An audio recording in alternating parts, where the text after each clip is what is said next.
Alex Jones here in New York City. And as you know, just about an hour ago, I was on for 2 segments with Piers Morgan on CNN. They had promised me 3 segments if I came here, and then I was going to debate Alan Dershowitz. But they panicked. The producers ran in.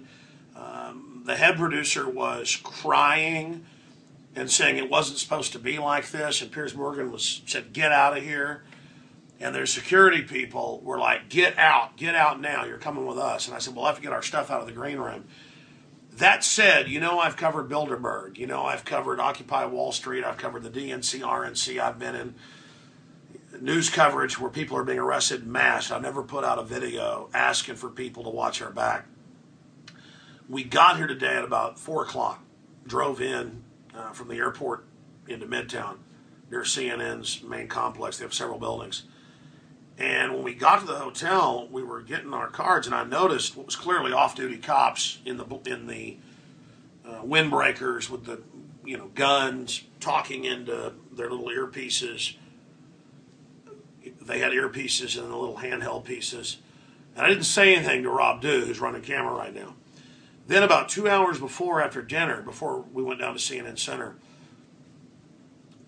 we were walking around about 10 blocks away, just shooting video of this and that, and I noticed more undercover cops looking at us. And I said to Dew, let's just go ahead and get out of here. And then they had them waiting for us about 300 yards from CNN, the building we were going to, when the guy runs up and kind of gets in our face. And we also ran into a few listeners as well, but this guy got in our face. You can tell it was a big, mean Bloomberg detective. I've been here at protests before. I've seen Lee Gradowski's videos. And it was like, oh, I'm a big fan, but it was like pure violence in the eyes. And Dew's like, man, that guy was scary. I think that's a cop. And Dew's shooting video right now. He came to New York with me. And I said, yeah. And then we got there, and I saw some more outside the back entrance staring at us like gangsters. They're like cops from the movie Goodfellas, basically. Yeah. And then we go up, that all happens, and I said, listen, I want to go out the mall entrance, because there's a mall entrance on the other side. And the head of security said, no, you're going out this way. And I said, but Bloomberg's guys are out there. I don't want any confrontations. And the guy started laughing at us. Like, yeah. And we got there, and there they are, talking into their pieces. Rob, dude, I'm going to flip this around and have you talk. Sure. Can you describe to people what we just saw? Yeah. Right as we walked out, there was a guy with a windbreaker, and he had his little earpiece in, and he was talking into his coat like this. And as we walk out, he looks at us, and then he kind of walks into the wall, like he's trying to get out of our way, but why is he walking into a wall? Like he literally turned and walked into a wall. But describe the other stuff. And then, there was the guy who came up and approached us twice. And that was the second time was really spooky because all of a sudden he's there. The first time we saw him approaching, the second time he came from behind. Well, I forgot about that one, but then there's all the other cases. Bottom line, what do you think's going on here? I think we're being cased, definitely. I mean, we're being cased, and the way this will work is, see, they're here protesting, gun grabs. Oh, some crack dealer shot him. And if you don't know that Bloomberg's total mafia, you're not living on planet Earth in reality. And these people clearly work for Bloomberg. These are clearly police. And there's some other stuff that went on. Truth is stranger than fiction. I'll just leave it at that. I've never, that I can remember, put out a video when I'm in foreign countries being followed by people in black SUVs and being arrested. I mean, you've seen it all. I've never said we're in danger. My dad called me tonight and said, I want you to be real careful after that interview. Rob's older son, he's younger than 10, never says, Daddy, please don't go on this trip. My wife has never been this concerned. And I'm like, come on, quit being paranoid. And let me tell you, we got undercover cops all over us who look like they're from Goodfellas. Rob? Yeah. No, it's very spooky. And everybody said you better watch it. You're going to Bloomberg's town. This big insider bankster type guy. So that said, we're here and we're leaving tomorrow. Whatever happens, happens. I think putting this video out will protect us. And it was just super creepy because, when cops come over and grab you by the arm and go, I'm a big fan, you know what I mean? I'm a big fan. And then you look, there's another cop right there and they're going, yeah, big fan, big fan. I mean, this country's gone, folks. This is why we have the Second Amendment. And then Dershowitz came on, the guy that wrote memos calling for torture of anybody that disagrees, basically, and that they have torture warrants. Alan Dershowitz, I was supposed to debate him after. Piers Morgan panicked, as I predicted he would do by the third segment. Did I not predict he'd panic by the third segment? Yeah. Kicked me out by the third segment. They broke their promise, which I expected. You went after their money master. See, the problem is people say, why don't you be nice to them? They're thugs. I know who they are. I mean, I know about Piers Morgan and the insider trading reports out of England and being fired for fake news reports and fleeing justice and the hacking scandals. And then my wife called me because I'm dealing with all these police detectives and the rest of it. And she goes, are you hearing this? And I later was able to go watch the video right before we did this, where they're going, Alex is the reason we take the guns. He's not safe. He'll shoot people. I mean, I have no criminal record. My guns are all locked up. Don't even really think about them. It's that when they come after our guns, as Thomas Jefferson said, that's when you know you're going into tyranny. And I called my dad. He saw it. And he said, yeah, you got to go watch this video of Dershowitz. And I went and watched it. And it was like, Alex Jones is dangerous. We got to deal with him. He shouldn't have guns. He'll go after people. I mean, here they are. Dianne Feinstein says, let's take Mr. and Mrs. America's guns. It's us, folks. It's the ruling, corrupt, insider trading Congress and all these globalists with all the derivatives. They're a mafia. And I've got guys out of Central Casting that are police. In fact, I saw once his windbreaker flapped up and there was the 40 right there. I got cops on me. And I'm known, folks, I don't even get speeding tickets but every few years. So just if something happens to us, we're killed by crackheads, it was the NYPD or Mafia they hired, period. And I mean, this city runs white slaves, that's sex slaves out of here all day. This city, narcotics, you name it. This is Mafia Central. And I came here and told the Mafia, and sure, I didn't do a perfect job, I did the best I could. I came here and I told the Mafia, you can go to hell. So, Alex Jones reporting from the front lines, the fight for this republic. Right here in New York, George Washington fought the British 15-1 odds. And he didn't win every battle. He lost most of them, but he persevered, and that was what was important. And I just hate tyrants and bullies. How long have we been going here, dude? 7 minutes.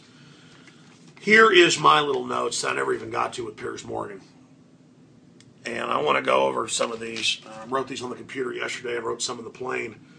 I went over the stats that they hate, that guns are like number 15 in cause of unnatural death. Number 1, suicide, because of all the Prozac-type drugs they admit make you commit suicide and kill people.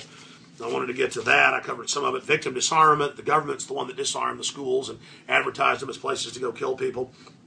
Fast and Furious, 20,000 guns, rocket launchers, hand grenades, stuff you can't buy at a gun show or a gun shop, delivered down there by the White House, blame the Second Amendment.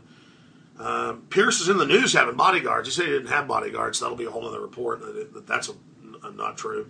Drone attacks killing children all over the world, but Obama doesn't cry for that.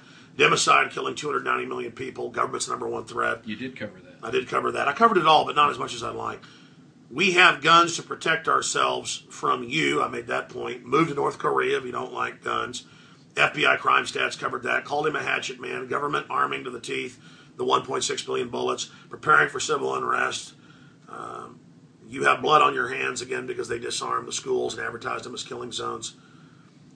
Why are Americans buying guns? We don't trust you anymore. You've lost the trust of the people. Amber Lyon, 3-time Emmy Award-winning news producer for CNN, found out that Bahrain was paying money to CNN to kill her reports about them lining peaceful protesters up and machine gunning them with government guns. I thought that I was going to be debating Dershowitz, so I was going to say, hey, you said we should torture anybody the government wants. I mean, what a monster. He's, quote, a liberal. Well, he's liberal, so it's okay to torture and have drone attacks. I mean, it's just all a big game. Arrested if you're politically incorrect.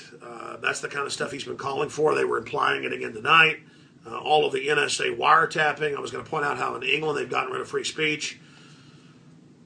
I talked about Feinstein saying that she would want to disarm Mr. and Mrs. America. If you don't know about that, you can just Google Dianne Feinstein, Mr. and Mrs. America, get ready to turn your guns in. That was just some of what I wanted to cover. I'm not obsessed with guns. I've been brought up my whole life with them to where I'm quite frankly bored with them. I like video cameras. I like to videotape like Christmas tree lights, outside at night. I like to videotape the stars. I like the videotape, Lego stop-start animation. I mean, I just know that when they come for the guns, it's all about enslavement. And I just don't know what to say anymore. I mean, I live in a country where I'm being cased and followed by men with guns who want my guns. As a citizen, you can't own guns if you live in New York City. But I had guys in windbreakers all day, and I didn't want to freak Dew out at first. And they were following us, and finally it just got so ridiculous they wanted us to know. I mean, these guys were like, hey man, I'm a big fan. It's like, I really, like the Mafia, I really want to take care of you and your family. You understand that? I really want to, And you're like, dude, you got a 40 cal SIG right there. 40 cal HK or whatever. I mean, it's like they got their guns and they don't want me having a gun. And you know what? They're smart. You're smart. Because you're not going to run your BS in places like Texas, no matter what you try, no matter how many false flags. You may have domesticated people in New York City, but you don't have people out in the heartland all across this country. From North Carolina to Tennessee, from Texas to Northern California, from Indiana to Southern Illinois. We're wise to you, and you may have bankrupted our pensions and stole our country's freedoms and sold us out of the New World Order, but you haven't physically conquered us yet. And all you Bloomberg Mafia people can go straight to hell. Bloomberg, I know you made billions off insider deals. You know what? You got a bunch of armed men protecting you, but you don't want women out there in the heartland of America to protect themselves from all the crackheads that buy the CIA drugs. You know what? You can go to hell. All you can go to hell. I'm not afraid of you, and I came here and I got in your red coat usurper hatchet man's face and told him to go to hell. All right, that's it. Pray for us, ladies and gentlemen. Pray when we get back to Austin, Texas. Tomorrow I should be back for the radio show. And thank you all for your support. But we're here in the middle of a mafia-run syndicate, and they're crawling all over us. They're down there in the lobby right now. So this could be the last video we put out. But I think once we put it out, they're obviously surveilling us. We'll be okay. You'll make jokes. Oh, yeah, you had people following you. We probably even have some of these guys on tape. We got to check it when we get back. Alex Jones signing off for Infowars.com. And Rob, I told you, I said, folks are all paranoid. They're saying, watch out in New York. They're a bunch of paranoid wimps. Didn't I say that at the Austin airport this morning while we were eating scrambled eggs? Did I not say that? Yeah. Did I not say these people are a bunch of cowards and they're wrong? Well, you're not cowards. You were right, I was wrong. We've got good fellas climbing out our butts right now, okay? Alex Jones signing off for Infowars.com. I love you.